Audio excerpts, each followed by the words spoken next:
Roll, please. Chairman Ball, Here. Vice Chairman Dibble, Here. Commissioner Schrader, Here. Commissioner Zarguni is absent, Commissioner Miller, Here. Commissioner York, Here. Commissioner Gonzalez, Commissioner Mandel, Here. and Commissioner Salazar Garza. Here. Quorum established. Thank you. Are there any public comments at this time from anybody in the public? Just general comments at this time. Seeing none, I will close the public comment portion and move on to approval of absences. Are there any motions or comments regarding the absences? I make a motion that we approve the absences. Thank you. Motion to have a second. Second. Motion and a second. All in favor, say aye. Aye. Motion passes. Moving on to approval of minutes. Any questions regarding the minutes from the previous meeting? If not, do I have a motion? Make a motion that we approve the minutes from the October 27th meeting. I have a motion. Do I have a second? Second. Motion and a second. All in favor, say aye. Aye. Opposed, same sign. Motion passes. Moving on to the consent public hearing. Mr. Demas. Thank you, Mr. Chair. For the record, Andrew Demas with Development Services. Reading in tonight's consent agenda, beginning with letter A, new plats, item number 2, Dolce Vita PUD, final of 1.843 acres. Item number 3, Caroline Heights, Unit 1, a final of 18.72 acres. Item number 4, Water's Edge at Kitty Hawk Unit 3, a final plat of 13.65 acres. Under letter B, new zoning, item number 5 is a rezoning at 4042 Sweet Bay Drive. It is a request from the FR Farm Rural District to the RS6 Single Family 6 District and the RS 4.5 Single Family 4.5 District. Item number 6 is it's located at 2601 London Pirate Road. It is for V2 Ventures, a request from FR, well, I should say it is currently outside of the city limits. It is going through the process of annexation as we speak. So it technically does not have a current zoning until that annexation is completed, but they're requesting to zone to RS6 Single Family 6 District.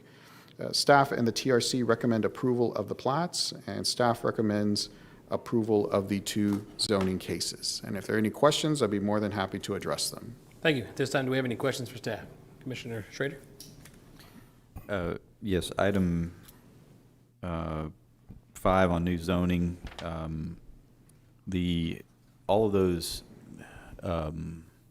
essentially, they're petitioning for septic, correct? They would actually have to connect to wastewater. They are less than a half acre in size, the proposed lots, so it would have to connect to our grid. Okay, that's what I thought, but on the slide with that on there didn't look like the utility, so they're going to put in, build a utility easement to get it there. Correct. They would have to extend the wastewater line to service the site. Okay, and as that part is of the plat. Okay, and then and that one will that require a lift station, things like that as well? That is something that'll definitely have to be handled at the plat phase to determine if it has the right drop amount, the depth of the closest manhole. At this point, we're just determining if the land use would be acceptable. Right. Okay, and then can you speak to what lots in that on item 6, the London zoning, do they all fall in the out of the VE zone and the floodway? I was looking up the floodway in that section, but I couldn't place the lot within that slide that you had the. Let's see, pull up the PowerPoint.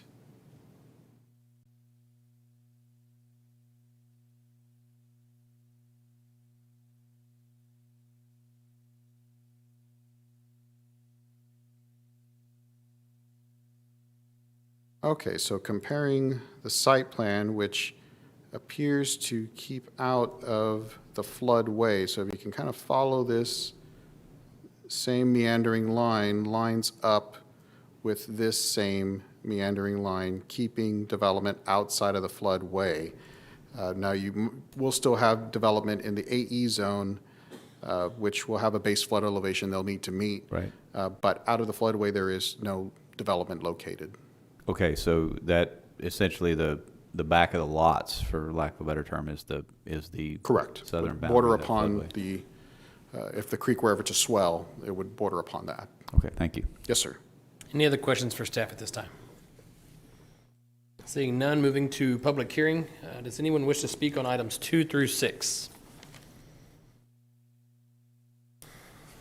Anyone from the public wishing to speak on items 2 through 6?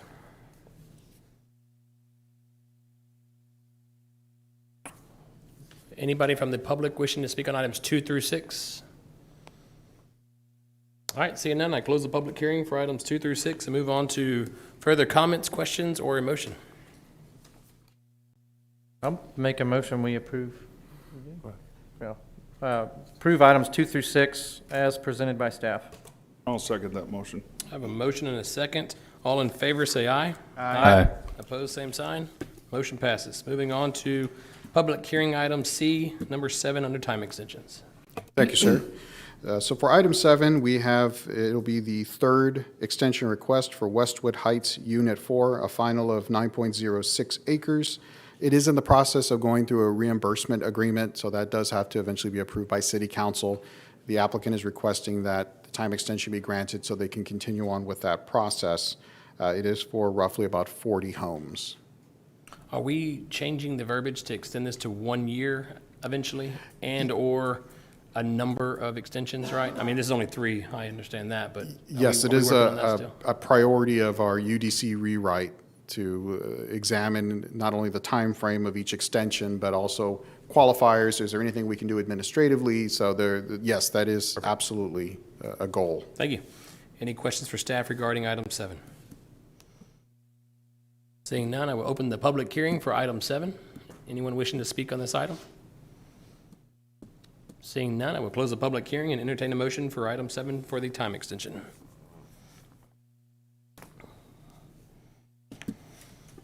I'll I'll make a motion.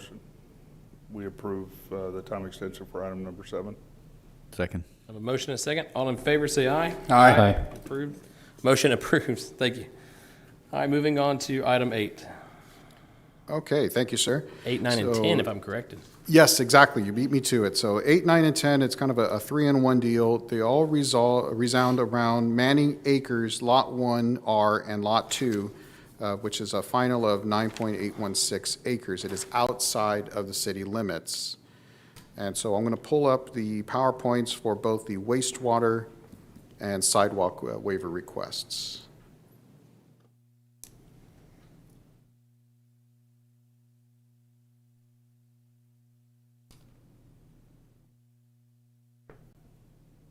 Okay, so beginning with the wastewater waiver request, as you'll see on the screen, the property is located in the Flower Bluff area near the intersection of Rosher and Yorktown Boulevard, which is the southern end of Flower Bluff.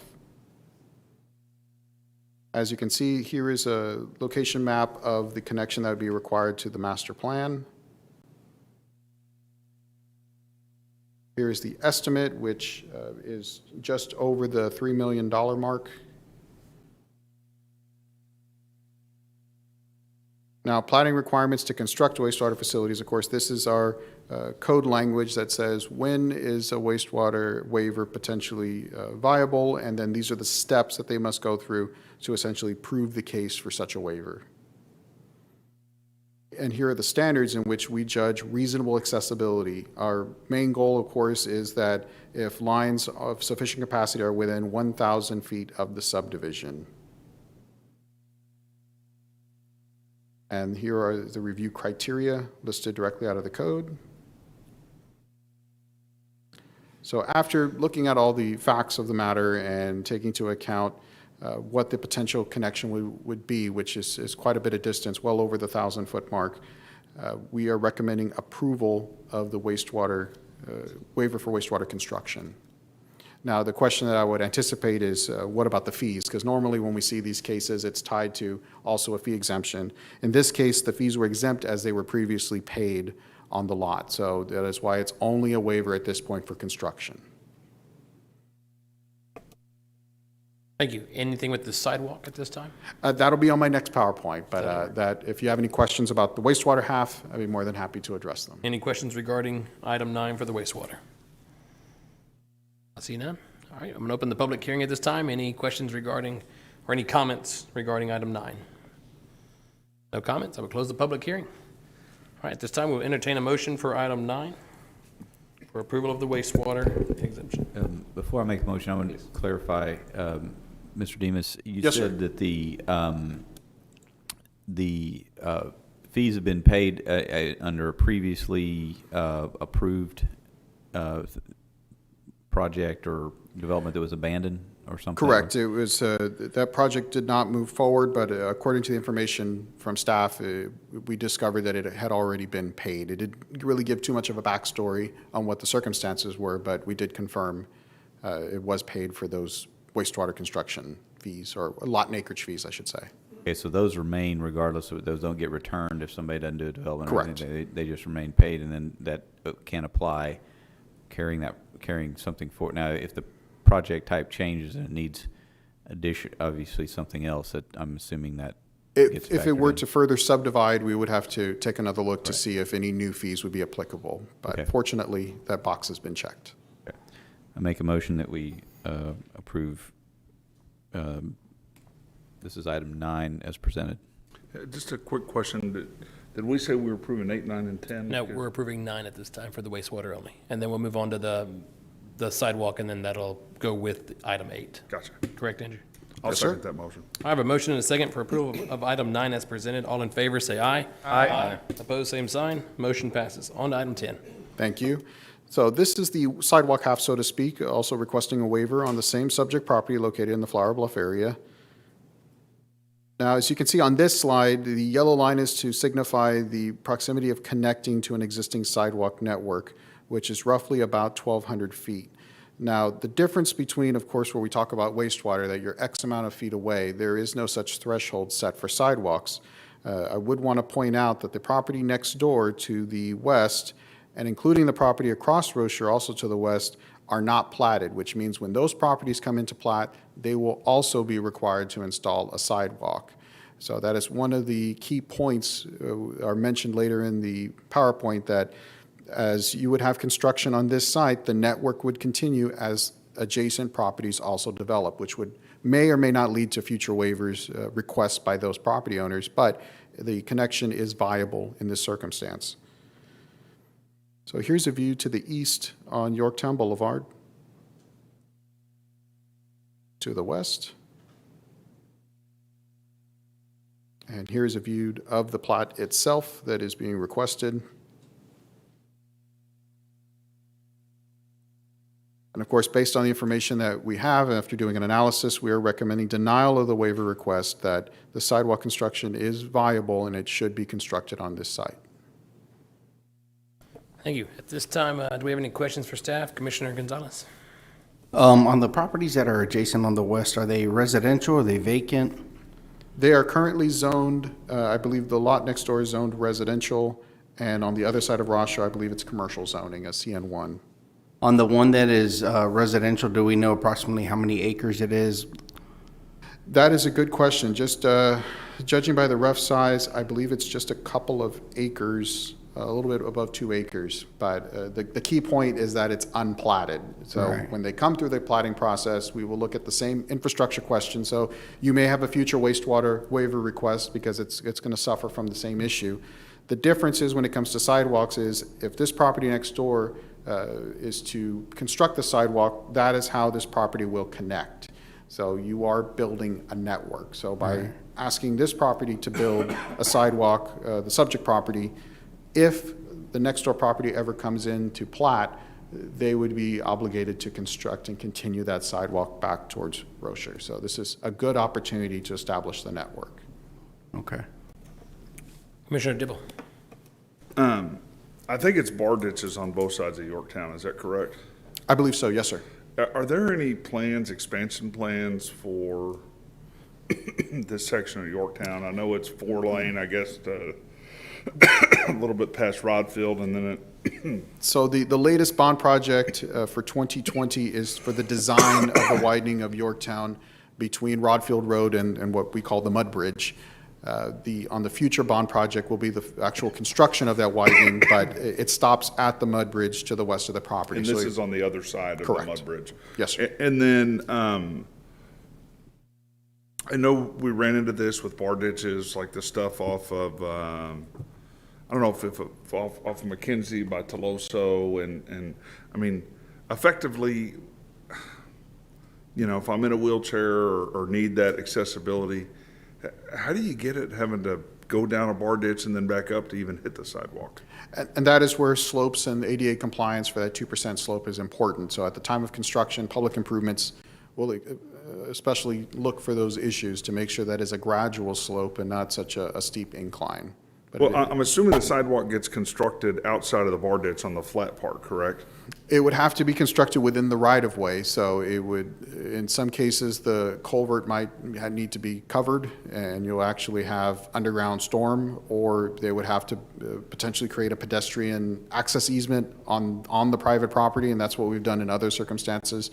But there are options to work around it. So there's something that could bridge it from the road through the bar ditch so they could access it from the start of the property to, I guess, the end of the property, and then that would, I guess, would they have access points on both ends? That of would the be property? their piece of the puzzle, so to speak, and then. Just to clarify, I think what you're talking about is access from the Yorktown pavement to the sidewalk, and I don't think they would Right. have to build that, right? You don't have access to the street until you get to maybe Rocher. Correct, so it would be on the edge So of the it's just gonna right-of-way be a is piece of where sidewalk you're. That's not connected, because your And I curb guess ramps, that's if you my will, point would be at the is- intersection. It's not connected, but it's also not accessible. I mean, I guess if you're able-bodied and can walk, and you happen to be walking on Yorktown, you can go through the bar ditch, but if you're in a motorized scooter or something, and you're having to ride on Yorktown because there's no other pedestrian walkway, you couldn't get to it anyway, I don't think, could you? See what you're saying? But the point of it is to, so your access is would be from the approach into the development. But the point is to get people from the development to a safe area and keep them off the road. No, I get it, but I'm looking at the yellow line here, which doesn't look like, you know, you would have a road, you could access it. It'd have to be off of Rocher, right? Because that's kind of a flat road, but that whole yellow line is not built. So we're talking about the sidewalk running in the red property, correct? In the blue box, correct. Pardon me. That would be the sidewalk. You could go up the drive and go left and right, but it would terminate at the property line. Okay, so That is correct. that's what I'm saying. You'd have to build an approach Yep. off To of access the Yorktown to access a property, and however, Just to however you got through the bar ditch to make it, I just wanted to make sure it wasn't a sidewalk and then you got a bar Oh, ditch no, and then no, by Yorktown. no and I means, no, just- we would not, it would be extremely dangerous to have folks, you know, risk of flooding, risk of falling, all sorts of things. Okay, so part of that sidewalk requirement would be some time of approach. It would be at on least the, one on the approach. edge, depending on, the one question I don't have the answer to on the slide is just the distance between the private property line and the edge of the ditch. There is some feet to work in. Yeah. I just wanted to make sure it could be accessible, so, okay, that's all I needed, thanks. Well, any other questions regarding item 9 for staff? Item 10, sorry. Could you pull up is there a preliminary plat? Yes, we do have let's see if I can get the PDF so we can zoom in.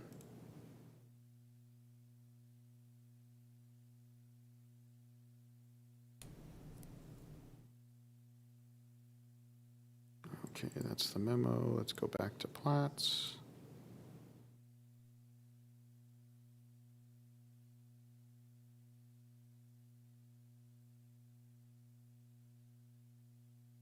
Andrew, I know it doesn't matter for the purpose of this sidewalk waiver or the plat, but do we know what they're planning to do here?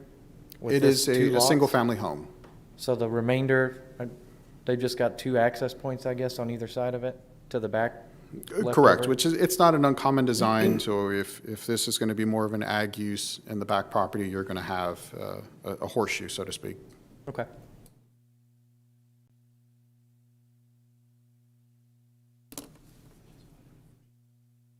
You got a lot of. That Yorktown Boulevard, that's the center line. And the right of way is that 50 foot?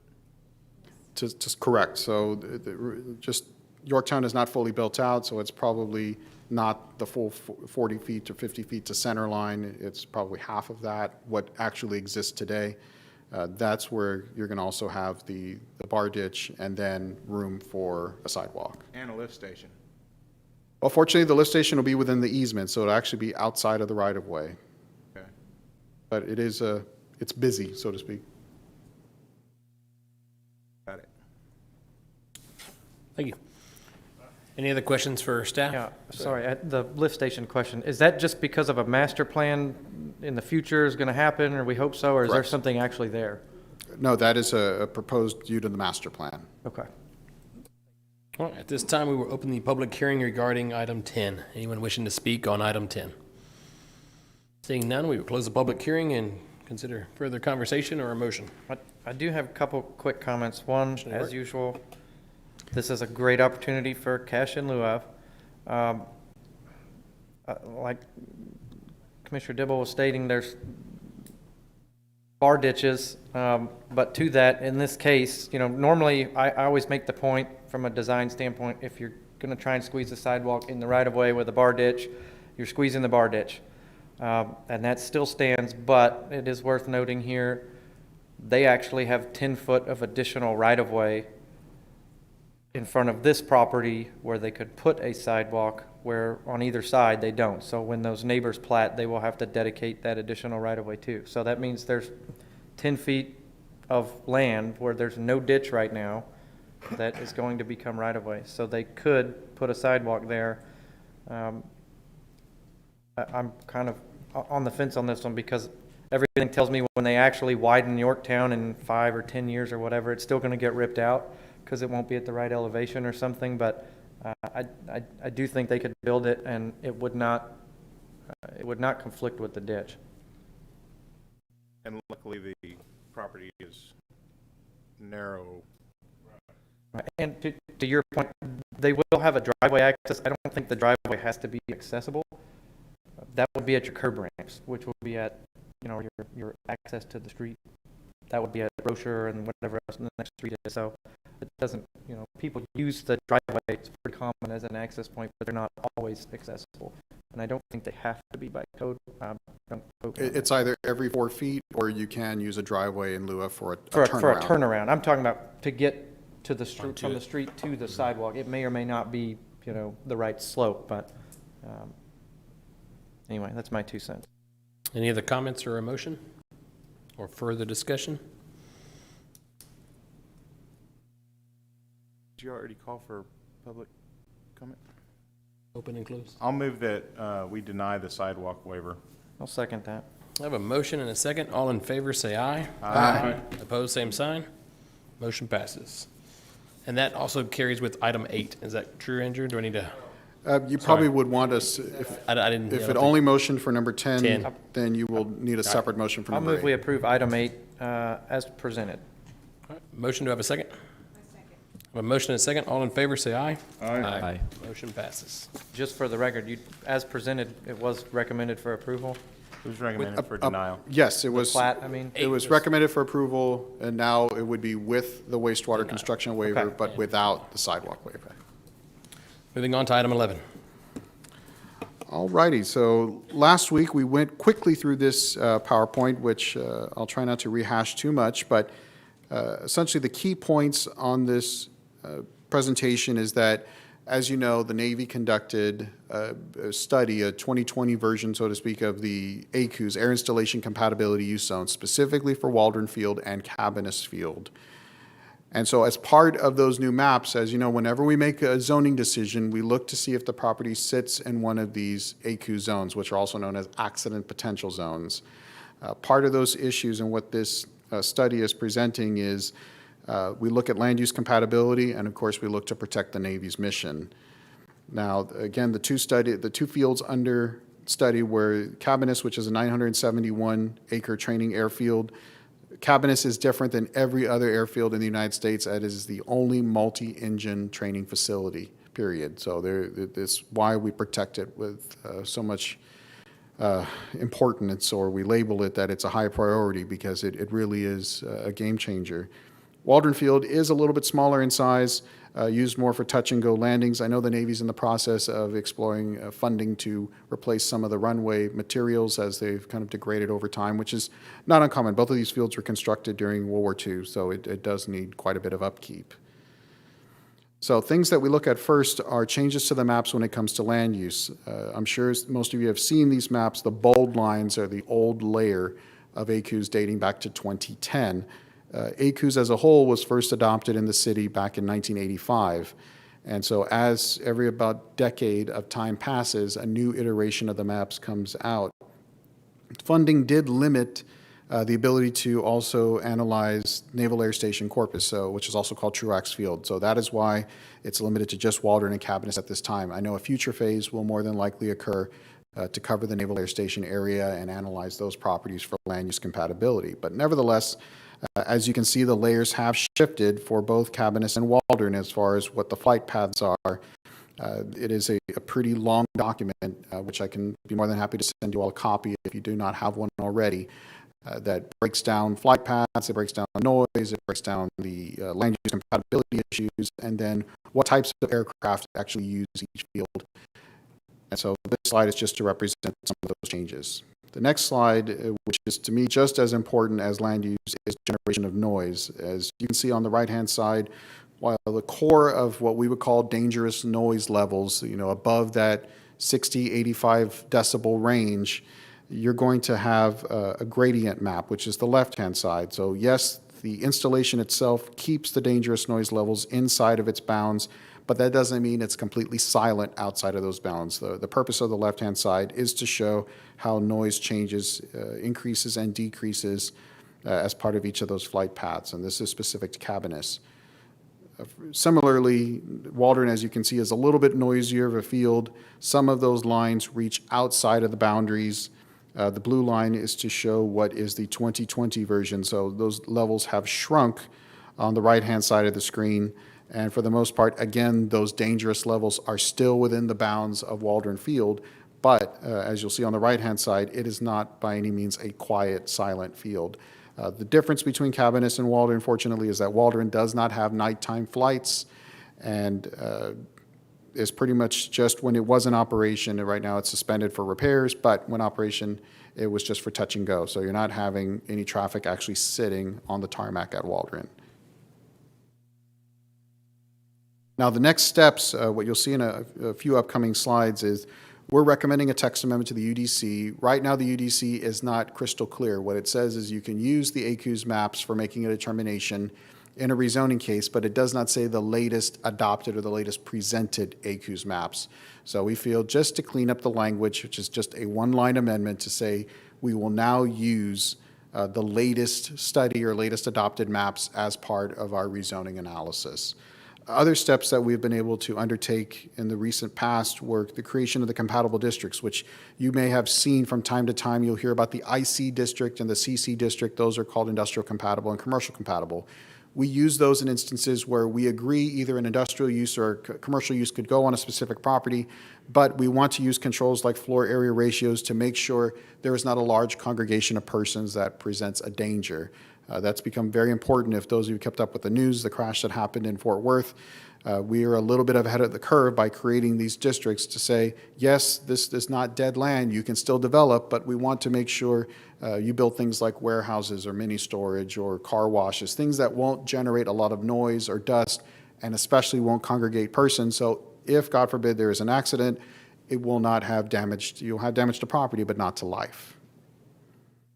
And then lastly, our proposed text amendment, again, that one line that we're changing in the code, we're adding the phrase, the latest adopted air installation compatibility use zone maps, and we added the word the to say that now when we look at a rezoning that happens to fall in one of these APZ zones, that the maps will be consulted, the office of the program will be consulted, and the chief of naval operations or their appointee, which locally is Ben Pollock. Who is the staff liaison for Naval Air Station Corpus. But that is the gist of the text amendment. Again, it's not a drastic change. It's just to clean up the language. But I did want to make sure and brief all of you tonight, get a recommendation so we can move on to City Council.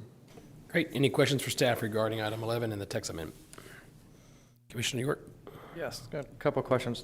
Back on the sound slide, and you don't have to go there, but I'm just curious, were these done, do you know, were these done like with on-the-ground actual readings or just like a model or?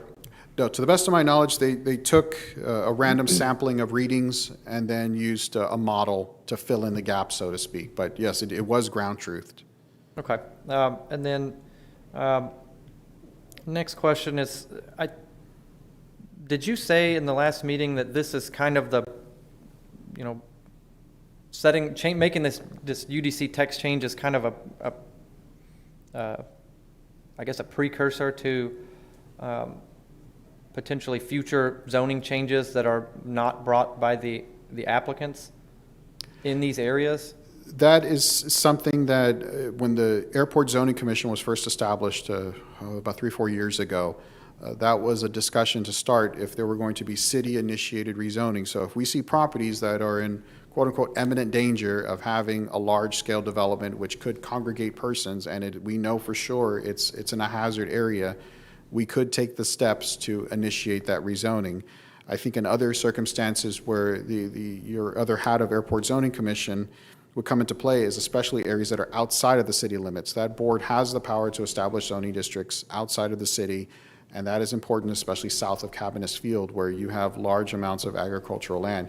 Here, for the most part, the upside of Waldron Field is that there's very little wastewater access, so you're going to keep properties at 2 or more units per acre, which is exactly in line with what the Navy is asking per their land use guidelines. So I worry less about Waldron and I worry more about Cabaniss because there is just so much vacant land and things that can come into play. And that being the most important field is a passion of ours to make sure that it stays protected. Okay. And the reason I'm asking, I'm all for this. I think it's great. Because it's potentially is going to lead to some city-initiated rezonings. I just want to make sure either, has this gone through like the public meeting process like an area development plan would be, or is there going to be something else in the future if this hasn't, that before the city does any rezonings, yes. that there's going to be a big public process? Yes, there would absolutely have to be a large-scale outreach if we were to take a stance on where do we even start with city-initiated rezonings. The goal of this text amendment is just to say that we will now use these maps officially as part of our analysis. Now, unofficially, of course, we've been using the latest studies when we make our zoning determinations. They may be the 2011 maps and combined with the 2020 as soon as we receive these. As we've worked through different projects, even when we knew a study was coming, we gave the heads up saying, you may want to speak with the Navy if they'll give you a draft of some of these maps. Because we know it's coming down the road. So this is just to make it official that, yes, we're using the latest adopted maps as part of our analysis. Okay. And then last question, can you go back to that slide of the last one, I think, the proposed text Sure. wording? And this is just kind of putting my UDC text amendment committee hat on, but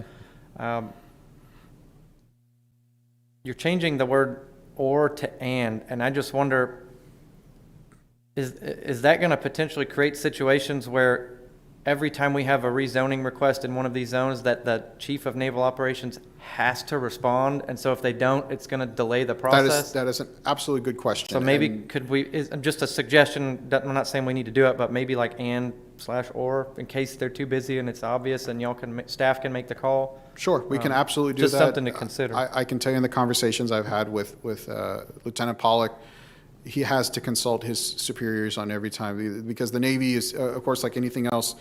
Whenever a customer comes in and asks, I want to develop on this property and I know it's in an AICUZ zone, I always initiate that they have a conversation separate with the Navy. And the reason for that is sometimes you can have more of a candid conversation before something is officially submitted as a change of zoning. Once it's submitted, now the Navy has to take an official position. So I try to have that conversation initiated so if things can be worked out in advance of an application, or maybe the owner has to take a second look and say, maybe I don't want to rezone this property. But rest assured, Lieutenant Pollock checks with his superiors, which is definitely in the office of the Chief of Naval Operations, to make sure that he's on the right track when he makes his recommendation. But if the committee's more comfortable or the commission's more comfortable with the language, we can. No, I'm not suggesting if that's something It's staff no felt problem. like it needed, I'm sure you could make that change before it went to council. Just something to consider, but no, that's all my questions. Thank you. Any other questions for staff? If not, at this time, I'll open item 11 to the public hearing portion. Anyone wishing to speak on this item? Yes, sir. If you'd approach the podium and state your name and address, please. Yes, sir.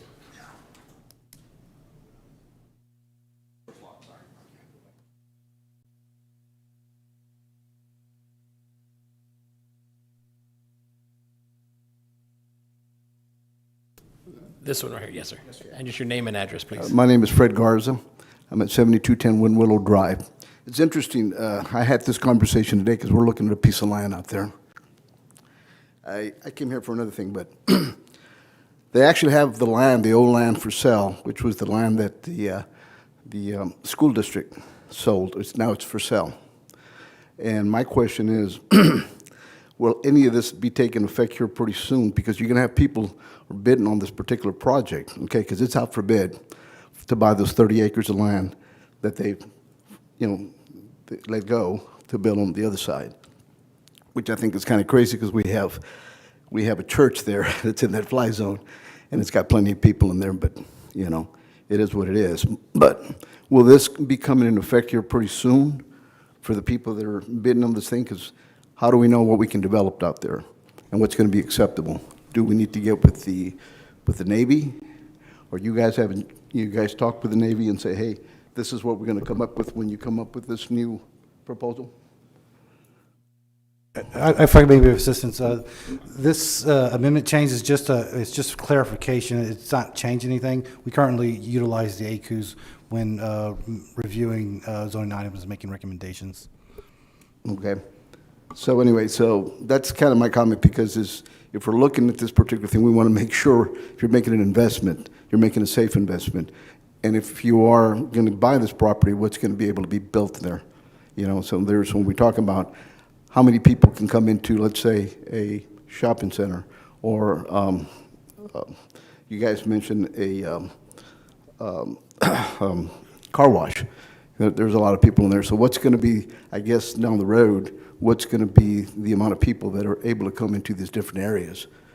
And so that's kind of the thing is, I guess you need to really get with the Navy, and I guess you guys do a joint venture with the Navy and figure out this is going to be the criteria for this area.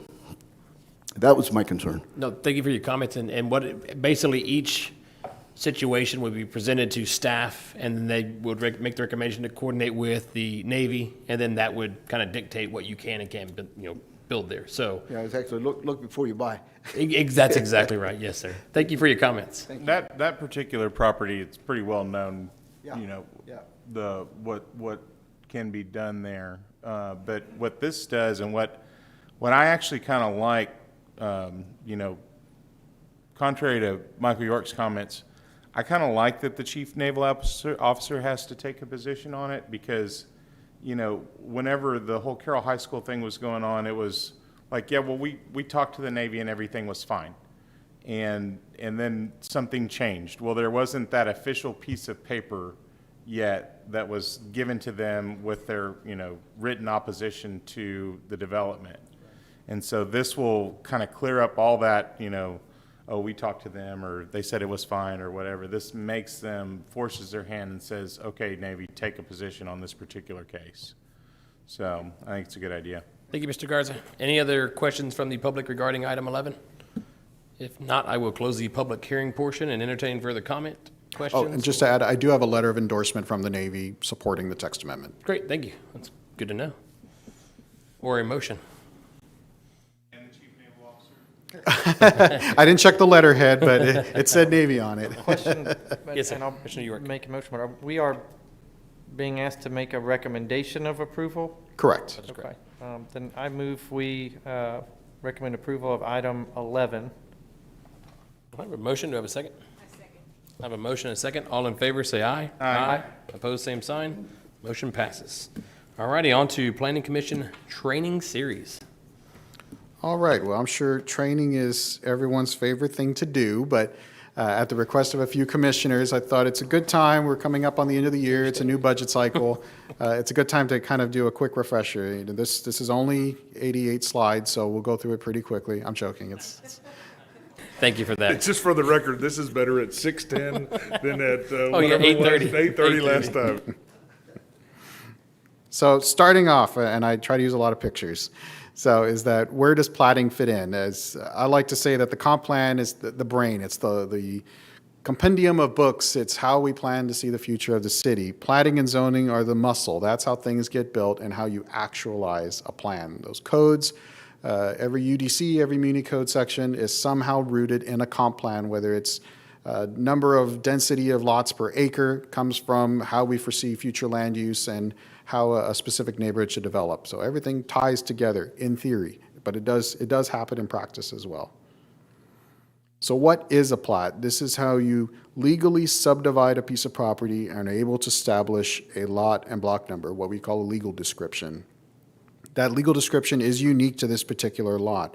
It is specifically for the buying and selling. Now, that doesn't mean that, unfortunately, properties do get sold by deed, and that's why many of our replats coming in are pieces of platted lot, what we call fractional lots.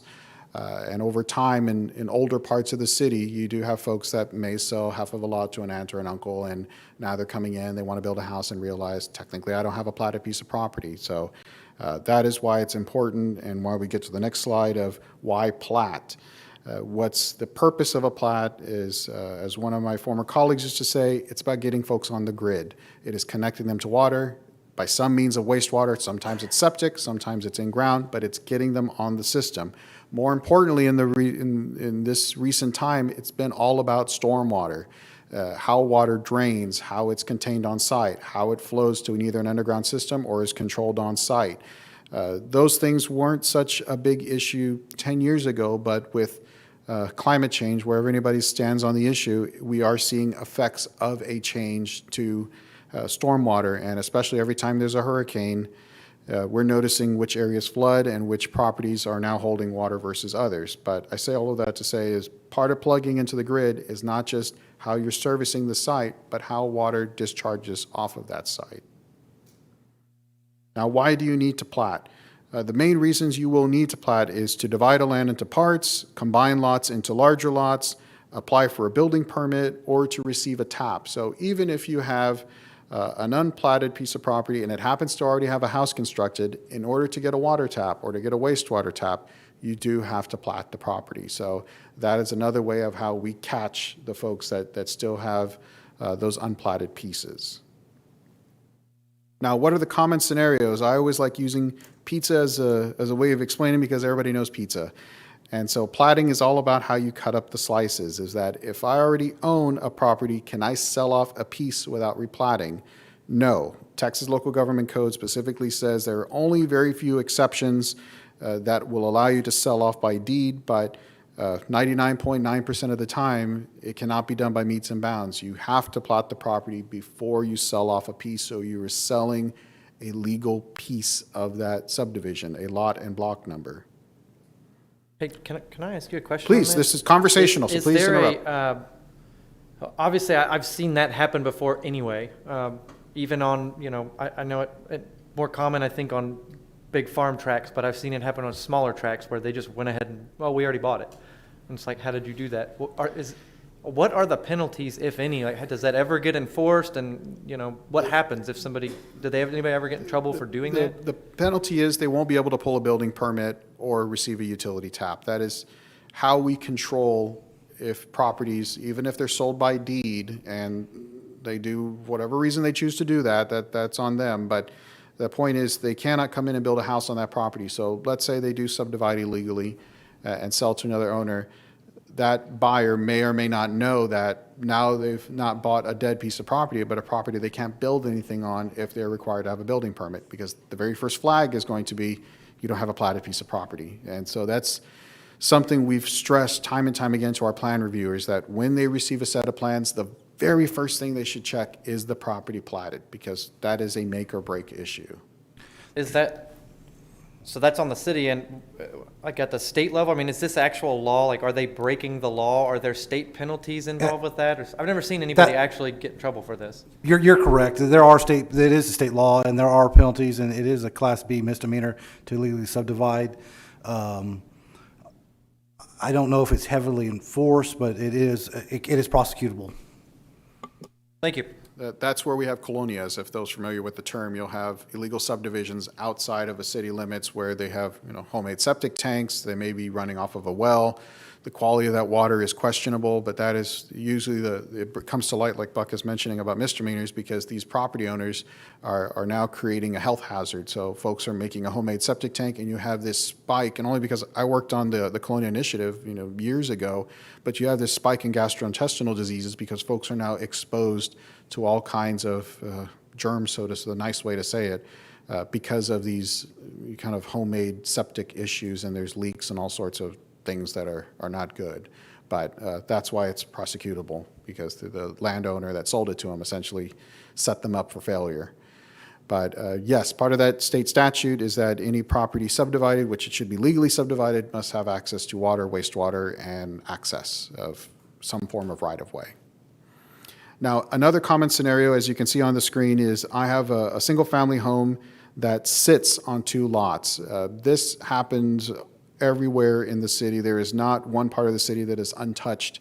The reason for this is for many years, the code allowed that if you owned a series of lots, you could cross those property lines with a structure so long as you maintain ownership. The downside is that if that ownership ever changes, a person could buy, not that they'll ever buy half a house, but theoretically that could happen. 2, there are fire code issues because fire codes are based on separation from property lines. So theoretically, you could have a house that should have a 2-hour wall on either side of it, which of course will never happen. But one of the ways we clean this up is when they come in for a building permit and say, I'd like to add an addition to my property.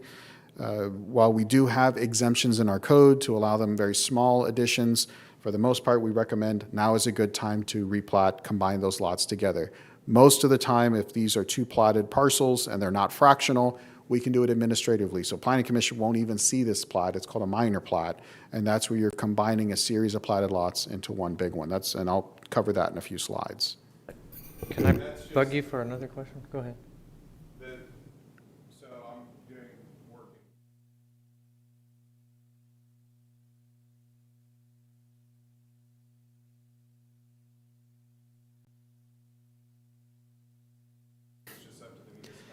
Yes, the municipality can set their own rules. It's not a good idea. At the end of the day, it causes more headaches and future problems than it would be to just fix it at the start, combine those lots together.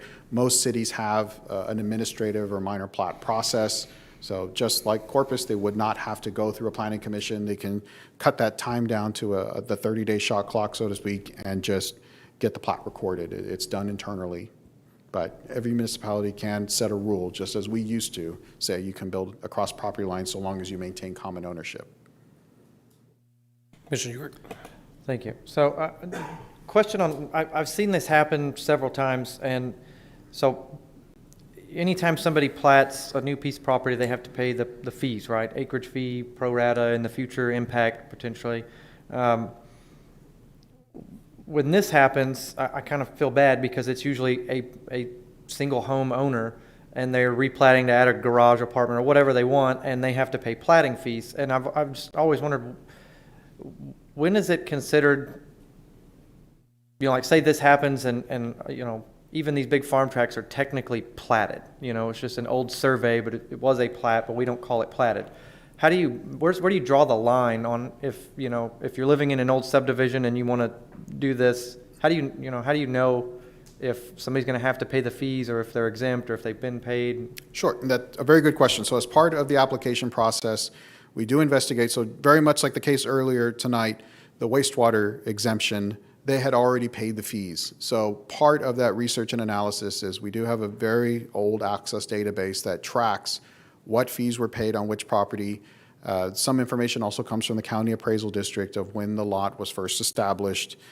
Not every time will a minor plat get hit with X amount of fees. Pro rata fees will only come into play as if the city installed the line X amount of years ago. But odds are that person has already received a utility tap. More times than not, they will get hit with pro rata fees if they were creating a new lot, meaning they're increasing density. Then yes, a lot that didn't originally exist now exists, therefore you're paying for impact to the system. When you're combining lots, and that also comes up with new taps. So if you pull a new tap, even if you don't have to replat, the utility department will still look to see if pro rata fees are eligible. So, and the back stuff that you don't see, meaning after Planning Commission says, yes, you're approved, there's a whole other process that comes into play as far as getting to recordation that we handle in development services. Part of those is that fee assessment. So they have to close out what fees are owed before they get recorded. That's when essentially we double check if those fees were applicable. Again, part of that in this scenario where you're combining lots, more than likely you're just paying the fee to actually, at this point, record. Now, one of our new fees is that as administrative plats, we will collect as a cost recovery for the services we provide. But I have yet to see one plat where it was administrative or minor plat where they were hit with thousands of dollars of fees. Usually it's just the fee of application and the recordation fee. Sure. And I appreciate the answer. And it sounds like there's not really a cookie cutter way of, well, if your lot was platted before such and such year, then the fees were never paid, you'll have to pay. But when it comes to things like park fees, the magic number is 1983. So park fees are established post 1983. We know if a property was platted before that, odds are they didn't pay into that fund. Red flags that I look for, so any person that comes off the street says, this is the property I would like to purchase. If I see acreage out of a certain lot, or if I see north half or east half and adjacent alley, that's usually a big red flag to say, well, we're going to have to take a second look. Let's make sure that you're platted. Now, there is a few instances where you could have the infamous farm and garden, Flower Bluff Farm and Garden incidental tracts. There are a few out there that still have the original 20-acre tracts. Those are technically platted. Now, the minute they subdivide, legally or not, and you see 5 acres out of, that's a red flag to say this is no longer a platted property. so the 1983 year for parks, is there a year like that for the acreage fees? Because that's the one I see the most when. Typically, no, because that's pro rata fees, yes and no, depending on the time in which the line was installed. But for the most part, a lot of acreage fees are just purely based on how much you're platting. Okay, thank you.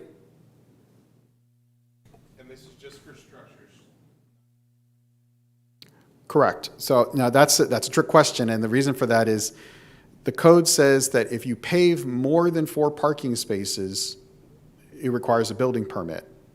A building permit requires the property be platted. So in some instances, you could have a parking lot trigger a replat or trigger a plat if the property's never been platted. So it's not a clear-cut yes or no, is we would have to take a second look and make a call. How much of the impact of the platting or the paving should trigger a plat to happen? Are we talking somebody resurfacing and it's an existing parking lot so the plat can remain? Or if it's a brand new use, then it probably should be platted to bring it up to speed. But those are some of the calls we make on a daily basis. But I'm more talking about lots and you own both of them.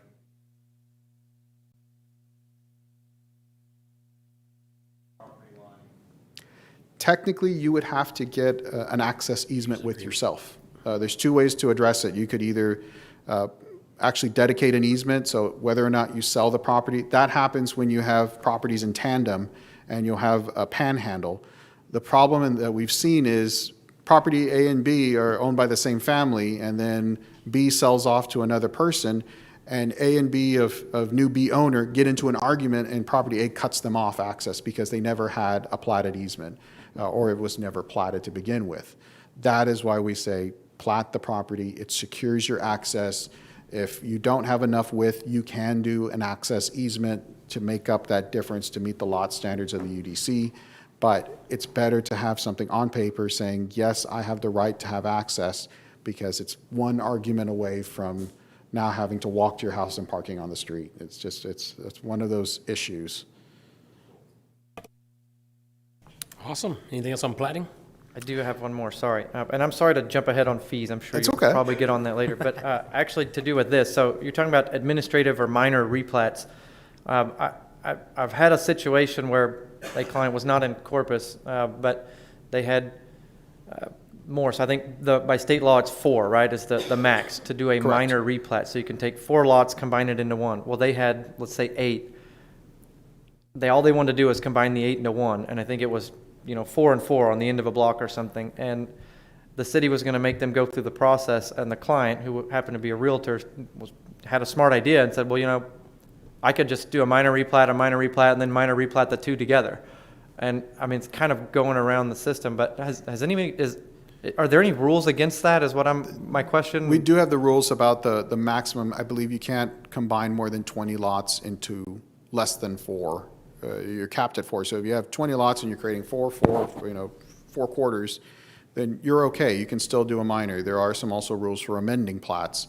But the goal is that you technically could follow that process. It would draw out the clock so long that it's actually longer and more of an arduous process to try to circumvent than to just replat the lots together and follow a 30-day process or 45-day process. Right. But that's where you can't legislate common sense, and you try to explain it to the customer that there are easier ways. We're not just here to get your money and make you replat. There is a purpose, and at the end of the day, I always tell them it's about making sure you're on the grid. That's also important because you want to make sure, just as the gentleman mentioned earlier, what's being sold to you is correct. Because the old saying is, don't trust anybody who's selling you something because they're trying to sell it to you. So part of having that platted property is to make sure you have a secured piece of property, has a lot and a block, and is connected to the system. Okay, so moving on. This is the list of plat exemptions. So I think this is where we were going, and kind of the questions are, when are the instances you don't have to plat? And there's a reason I'm not going to read it one by one because it's a lot to read. It is in your packet. But there are instances when you have large parcels of land greater than 5 acres. You have portions that are outside of the city limits when the part is greater than 10 acres. So even if you subdivide without a plat, as long as it's larger than 10 acres, you are still exempt from platting. There are other instances involving school districts, cemeteries, all types of different uses.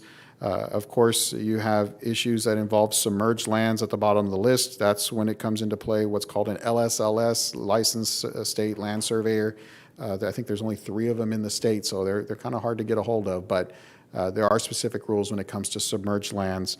But in essence, this is the list of what we look at every time a plat comes in is this property potentially exempt from platting?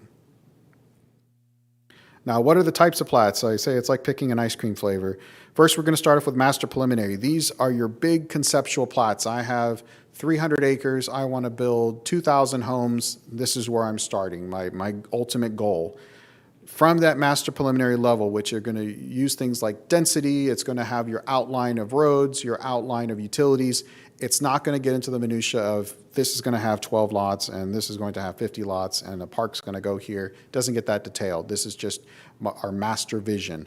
That boils down to your preliminary plat. That is at pretty much the unit level. I have unit 20 out of X number of units I would like to plat, and I'm going to do a preliminary because I might build phase 1 of this 100 homes, and then I'm going to come back and build phase 2. That's where preliminary comes into play. A final plat is that detailed drawing. That's when we're getting to the rubber meets the road. I'm going to build 20 houses. This is the lot layout.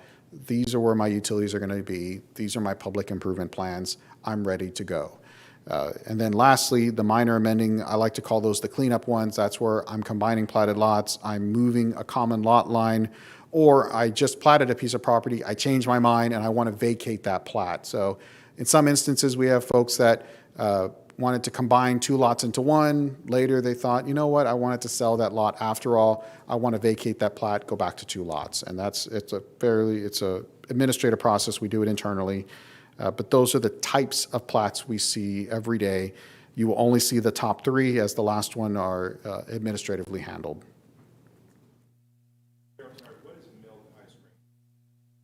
That's what I was wondering. I think it's like a flavorless, or the flavor is the milk.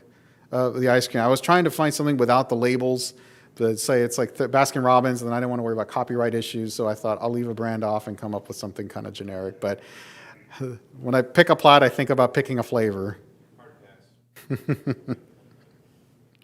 So getting into what are other plats, this gets into more of the details. Again, I mentioned master preliminary plats is that conceptual level, the 30,000-foot view. This is when you're outlining the next 10 years of development. You're maxing out at 300 acres of property for single-family development, and you have certain thresholds you have to meet. Of course, there's going to be phasing as you're going through that master level. Then getting into preliminary plats, that is where you're at the unit level and you're determining, do I want to phase further and do one half of unit 12 and then a second half later? Usually that comes into play because of fees. Fees can get expensive pretty quickly. So sometimes a developer will say, I want to do the first half of this unit, so I only have to pay the fees and build the capital for this. And once I get the return on investment, I'll go ahead and do phase two. Fortunately, preliminary plats are good for 2 years. That keeps that plat alive. Otherwise, you will see that as a potential time extension, or they have to start over again with that preliminary. Can you go back to the master? Sure. It says max acres 300. Does that, not that we're going to see this ever, but if we had a 500 acre development, does that mean they would not put all of that on one master preliminary You would plat? have two master preliminary plats then. It wouldn't just be. What is the, I guess what I'm really getting at is what is the reason for that? Why cap it? I think it's a cap related to vesting. Right, and that's a very good point Nina brings up, that, as you know, the UDC was adopted 10 years ago, and I could swear it was probably 2 years of vested projects in those initial 2 years of the UDC to clean out the backlog, so to speak. Everybody rushed to submit? There are still a few time extensions. You're on the 7th and 8th one. They date back pretty far, maybe on the infancy years of the UDC, but it's another reason, is you want to make sure these projects are making significant progress. You're not going to have a code change. That's also building code, so it's going to come into multiple facets. Good question. Right, and I'm sorry, but I'm going to build on your question because this is happening somewhere else, and I'm very curious. When a project is vested, say I submit a preliminary plat, I get vested, I make it in time, great. What level of changes, if any, do you lose your vesting status? If you change the direction of some streets, if you add lots, reduce lots, what? Plat expires. That's the main one. Your plat's going to expire. So you can make minor changes without losing your vesting status? And that's the reason that a master preliminary is such a high level, is that we assume there's going to be changes. So I'm sure as you've seen properties come in for you to see that it's an amendment to a preliminary plat. So today, our preliminary plat, at least in our opinion, is a little too detailed, meaning a preliminary plat should not be at the point that you're counting lots on a specific property. That's the purpose of the final. But we've gotten in the habit of having that level of detail on a preliminary, which means if I decide that Unit 12 should now have 50 lots instead of 40, I now have to come in and amend that. We want to push people more towards the master preliminary, which only requires density.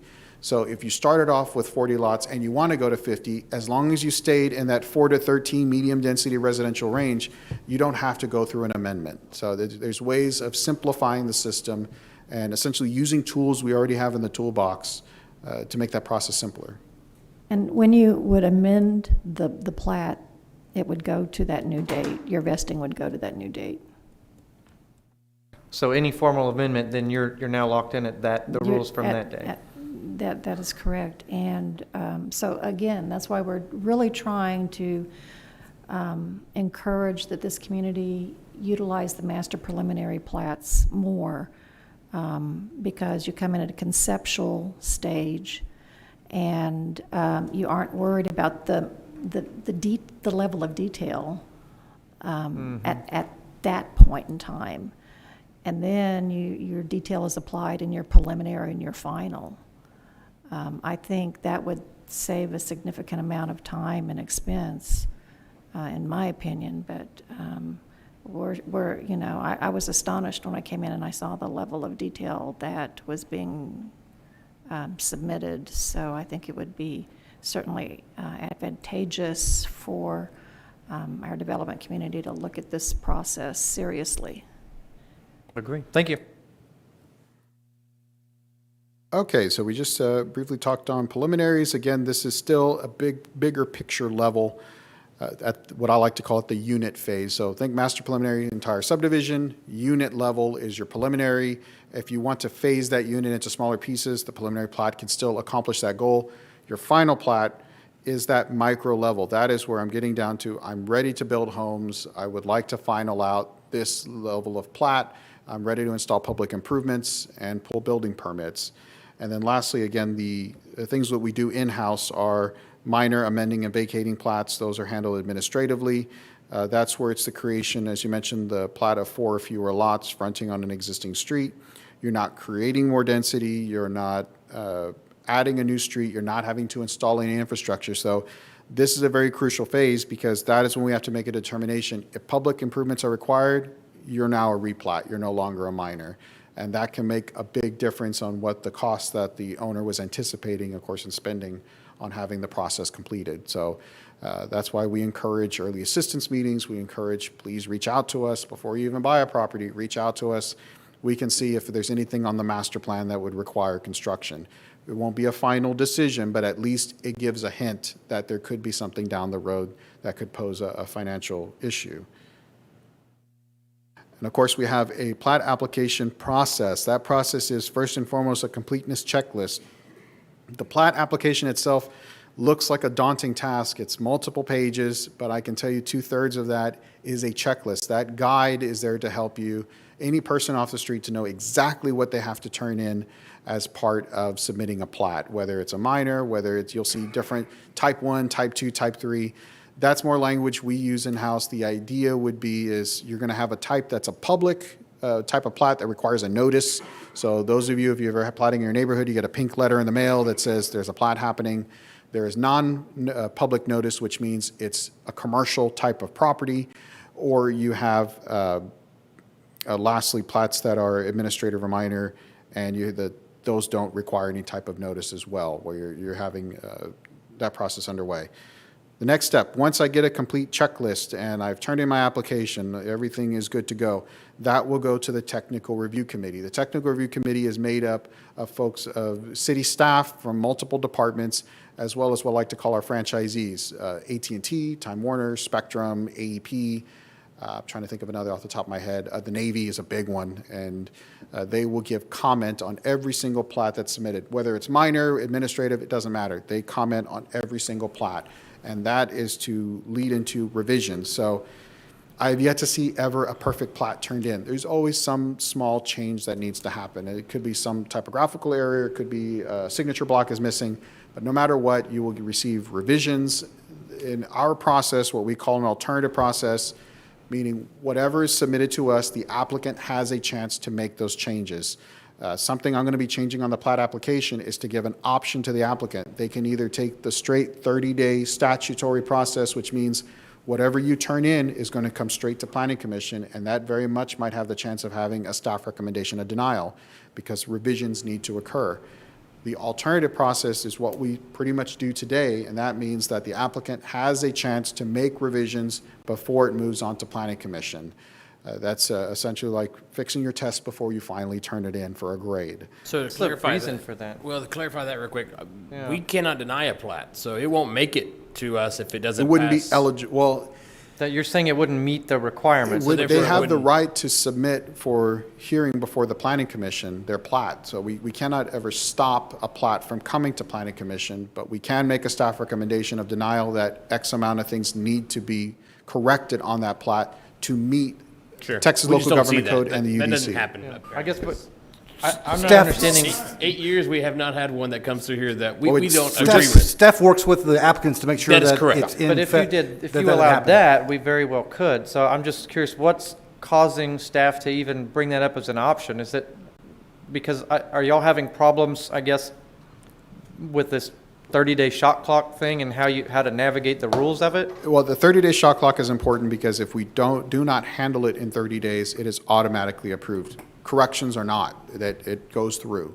So we have to put a box on the application that written consent is given by the owner or the applicant saying, yes, I choose the alternative process, which may take a little bit longer, another 15 some odd days, but I now have the chance to make edits, where if I take the straight statutory process, I have no chance. I'm paying a fee, and if I'm denied, I have to pay again to have the same plat looked at, because it's a separate application.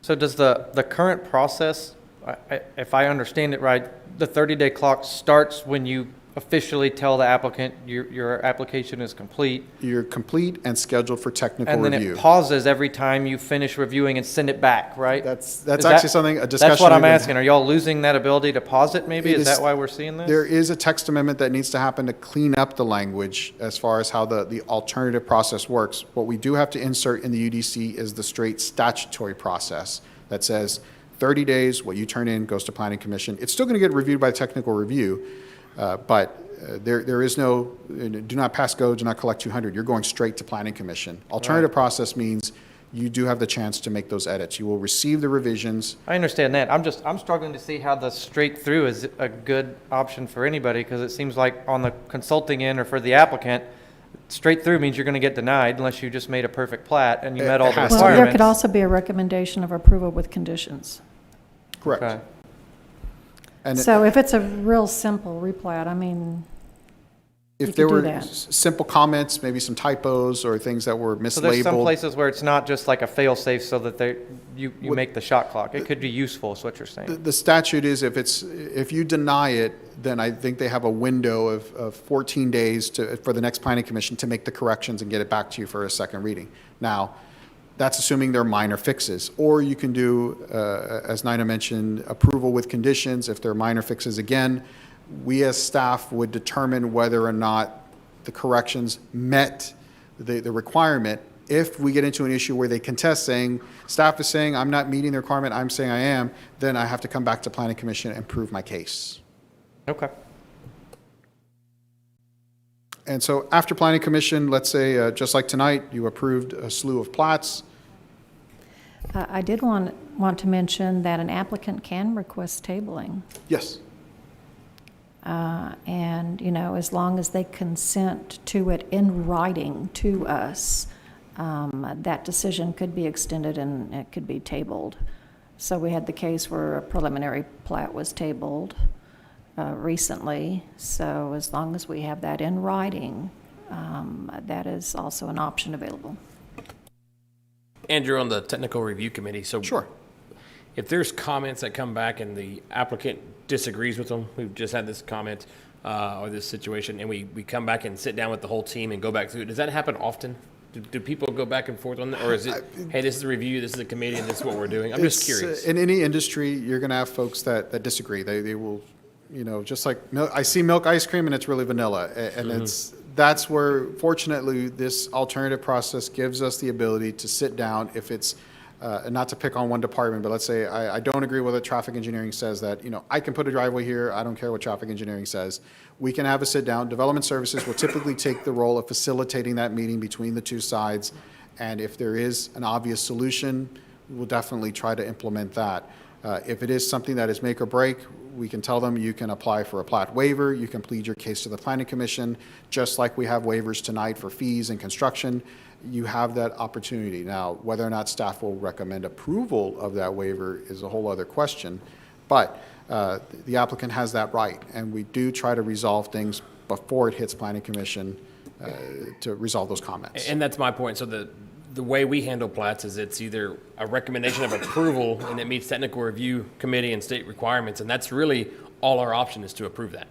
I mean, we've no voted, but we've never, or we can table, but we cannot deny, from what I understand, or send it back with further comment. You have to have a legitimate reason to deny, which Buck's Go ahead, Buck. probably say it better than I can. Right, so if the plat doesn't meet the legal requirements, then you can deny. Correct, but we already. Right, the ones that were brought forward, staff recommends approval because they meet the legal Does it? requirements. Correct, yeah. Oh, I get two questions. One, if it doesn't meet the requirements and staff can show us they don't meet this ordinance and it's very obvious, do we have to deny it, or is it just by default denied because they didn't meet the If requirements? you do not deny, the shot clock takes over, And it's so a you pass. have to take action. Yeah, you have to Okay, deny. My other question's on conditional approvals, which we haven't seen as much. I think a few years back this was done a little more.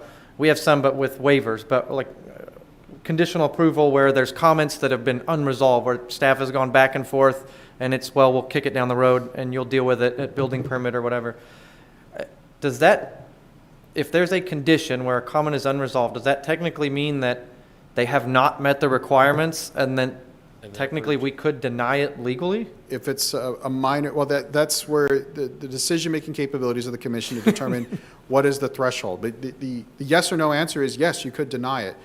But gauging, not putting in a sidewalk versus, I don't even have the minimum lot size to plat this property. Right. It's But apples sometimes and- they're understandable, there's stuff that just needs to be worked out, but sometimes it's very obvious they just don't want to abide by the rules, and they're hoping to Sure. get some kind of variance or something later, and it seems like they should just wait and take their time. So I didn't know if we had the legal ability to do that if staff's saying we recommend approval with conditions, but technically that means it's not meeting. And If that's it's why a we have minor Buck. enough Buck tells us. issue and we give, exactly, believe me, I call him more than he likes, but And in other words, we're giving them a second chance to correct those issues.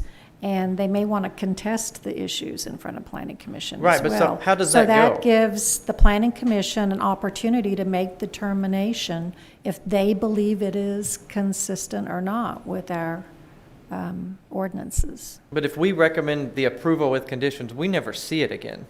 So how do we know if only they actually? They- So when they turn in the revision, so to speak, and we as staff say, no, what you've turned in does not meet the threshold of completing that revision, they have the right to contest that and say, Planning Commission, I want you to make the call to prove that, yes, I did. Yeah, so it would just come back the next available Planning Commission. Correct. And if they do, then the staff agenda. would just approve it and it would move forward. If they do meet the requirement. If they did If check the it- box, they would just move forward. Yes, that's right. That's an administrative process there. Commissioner Miller? That's like, so, case in point, Bohemian College. They came with a conditional, plat, right? And there was a sea of yellow highlighted, unresolved comments. Now, back to planning. Asking for waiver after waiver after waiver.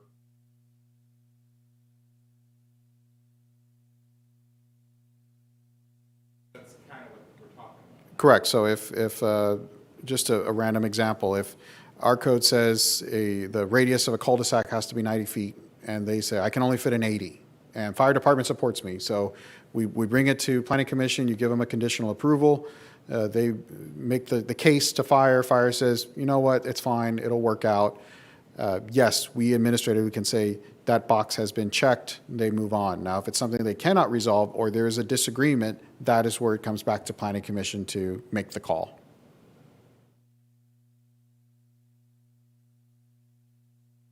All right, clear as mud. So after planning commission, so just as tonight, everybody says, yes, this plat's good to go. If they have to install public improvements, that is the next phase. So that is where they will turn into our amazing engineer, Brett Flint, a set of plans to review, to make a determination, essentially act as editor, that the lines meet all engineering standards, they're put in the right place, they have shown all the right easements, boxes are checked. They are then issued a release for construction, meaning your plan set is good, now go build the lines, contractor and developer. Once they build the lines, there's a series of inspections that occur, and at the end of that long line of construction, one of our construction engineers will go out, will do their process, make sure everything was corrected, and that is the step before we accept it into the system. So mind you, developers build the utility, we then accept it for maintenance. Once we get an email or some type of correspondence from that department that says you have met all conditions, what we call an 8111, you met all conditions of section 8.1.11 of the UDC, it has been accepted and approved. That document is one of the last pieces they have to turn in to get to the last step, which is recordation. That last step is where they pay any fees that are outstanding. They give their proof that, yes, my public improvements were accepted. All the signatures are placed on the physical plat. We do another final check.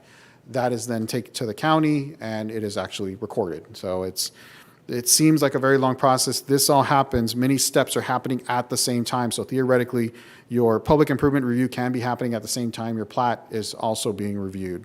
So just because you're seeing this list is not necessarily it's happening 1, 2, 3, 4. Sometimes it's 1, 3, 5 coming back and forth, but this is all happening within probably 45 days at most. So it's a very quick process, even though it doesn't always feel like that. It is a pretty quick process. Now, this is just the longer version of that plat application process, which talks about who reviews it from technical review committee. I always like to give a summary, and then if on your own time want to read through the long version, so to speak, you have the chance to. So I still wanted to make sure the information gets disseminated, but this breaks down the steps about how recordation happens, approving final plats, how long the plat's good for, all those details. Now, public improvements, again, is when that document is submitted, that plan set is submitted for streets, water, wastewater, storm, any open spaces or permanent monument markers. And this is right out of the UDC. These qualifiers essentially say, our engineer, along with representatives from the various utility departments, will double check these plans to make sure, yes, what we would eventually accept into the system after it's constructed meets city standards, is safe, and is ready for us to maintain. Now, plat waivers, just as we heard tonight, is when the applicant has the opportunity to ask for a deviation from a requirement. And as you see on every single sidewalk and wastewater waiver, there is a review criteria we have to go through. We have to make the case either for approval or denial as a staff recommendation. That is what's brought to the commission for a final determination. So I'm sure you're pretty familiar with those. Public notices, as I mentioned, not every plat is a public notice. The key ones that are any plat that is residentially zoned, that is single-family residential. So even if you're zoned apartments, multifamily, RM districts, you do not qualify for a public notice. So if you're zoned single-family or duplex zoning, RSTF, or if you have been zoned either one of those districts in the last 5 years. So we had a property that was being zoned at the corner of Lipes and Airline from FR to CN1. Even though they're now a commercial property and it's been approved by council, when they come into plat, it's still a public notice plat because it had a residential zoning within the last 5 years. So that's still one of those catch-alls, and that means that we have to send notices, just like we do for zoning cases, to those adjacent property owners. Now, this last section is just to give you an overview of the platting process, where you start and going through step by step. So as I mentioned, starts with an applicant turning in that application, making sure all the boxes are checked. Once we deem it complete, it goes to the technical review committee exactly 1 week later. I think, in fact, it's a little bit of a faster time now that we get it to TRC. The comments are then sent back. So this is based on that alternative process where the applicant has the chance to make edits. The comments are sent to the applicant's engineer. The applicant's engineer then has a chance to respond to those comments. If all the comments are addressed, so all those yellow boxes Commissioner Miller mentioned are now green and have been checked off, you proceed to Planning Commission. If your comments are not addressed, you go to a second round of revision. Now that is where at some point we have gotten in the past to round three, round four. We have stopped doing that. We're now at, you get a second round. If we cannot come to an agreement after second round, you have the chance to make your case at Planning Commission. It's at a certain point, as much as we try to facilitate every single project, you're going to just, we're people, so we're going to hit an impasse and disagreement. It's not a bad thing. That is exactly the purpose of Planning Commission being established. Very rarely does that happen where we come in with a dispute. 99% of the time, we're able to resolve it in-house by making a compromise. So at the end of the day, we're not trying to compromise life and safety, but if things can be adjusted, we do that. So that will then be forwarded to Planning Commission. Once Planning Commission comes about, is there a waiver? So things like sidewalks, wastewater, just like we heard tonight, that moves forward to the left-hand side to yes. If not, it's just a straight motion, yes or no to the plat. It then rolls to that phase where I mentioned public improvements. You're now in this phase that you have 6 months on a letter to pay your fees and to install any public improvements you may have to build. That is where we review the public improvements. We release that letter of construction to say, go ahead and commence installing those utility lines. If you don't have to do this process, you actually skip. So when minor plats were mentioned earlier, the only fee is really just recordation. They come in, pay their $60, it goes to the county. If you have to install public improvements, this is where the inspections occur. You pay those final fees. The plat is still signed off by all those signature blocks and then is taken to the county for recordation. After recordation, the very last step is assigning addresses, which happens with our GIS department. That's just to make sure that our addresses match Nueces County Appraisal District, matches MetroCom for 911. You don't want to give someone the wrong address for 911 and it doesn't match the lot. So that's why our GIS team is in charge of that. And then lastly, which is the finish line, is you can actually now legally sell lots, meaning I have public improvements installed, they are platted lots, I am good to start selling them and starting to get pull building permits to construct homes, which normally it's involving the residential process, so that's why I use that as an example. That being said, are there any questions? Good slides. Well done. Any questions for staff? Commissioner Schrader? What does the platting process come into play in these situations? This is related to barrier islands, and we have storms, and that changes. I guess it even goes back to the issues that they had on Boulevard Peninsula after Ike, and whether people still owned property, even things like that. Oh, yes. Is that, So how does that kind of stuff in a couple play of in the platting instances, process? so if you plat property, because you're touching a body of water, that's where the licensed state land surveyor has to come out and sign off on that plat. So that's why they're hard to get a hold of. There's only so many in the state. But they're making the determination of if the line has moved, so to speak, because of tidal action. Secondly, the other time we catch those type of issues is part of a beachfront construction certificate. Whenever a major storm event happens, the state says you have to go out and resurvey your line of vegetation. So if dunes were moved so much, that is now your new quote-unquote dune line, vegetation line. That impacts beachfront construction when we get to the actual homes being built.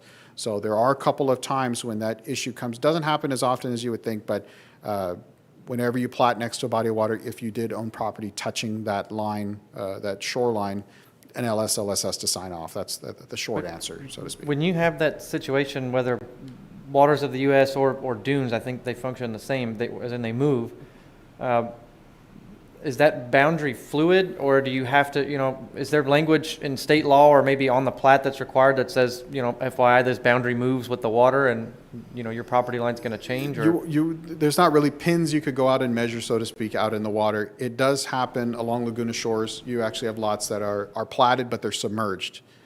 And folks are paying taxes on land they'll never be able to build. Maybe build one of those kind of floating cabins for fishing, but that's about as far as any construction that could happen.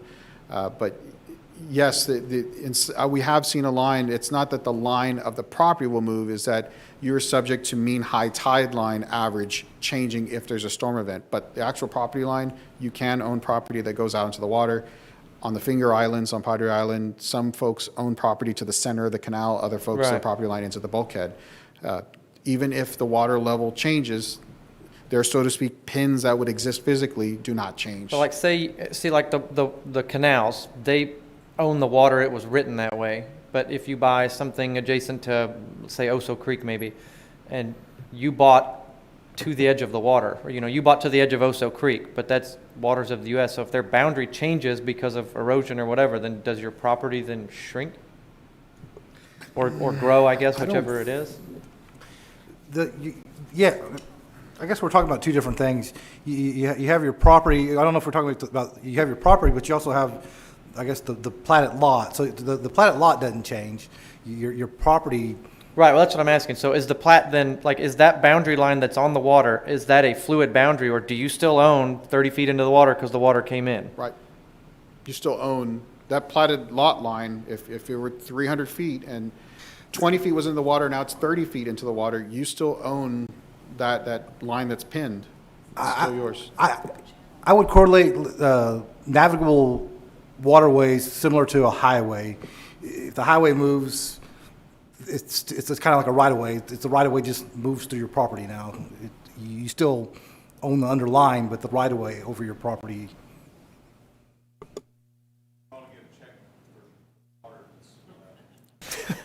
Thank you. Sorry about all the questions. Thanks for putting up with it. Any other questions? Commissioner Schrader, were you finished with your question? Anyone else wishing to comment? All right, Andrew, good job. Thank you.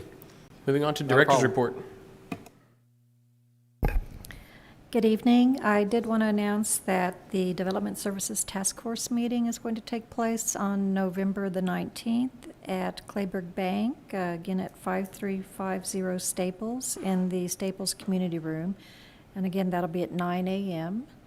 And again, this is a time where we invite members of the development community to attend to discuss issues, concerns, and then we typically will have a presentation related to new endeavors that the department is undertaking, as well as our performance measures for the previous month. So I do encourage folks to come out to the meeting.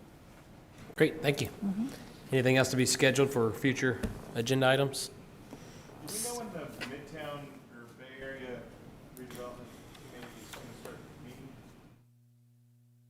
No, but Yeah, we can get you no. that information. Yeah, we can get that information to you. Awesome. With nothing else, we are adjourned. Thank you.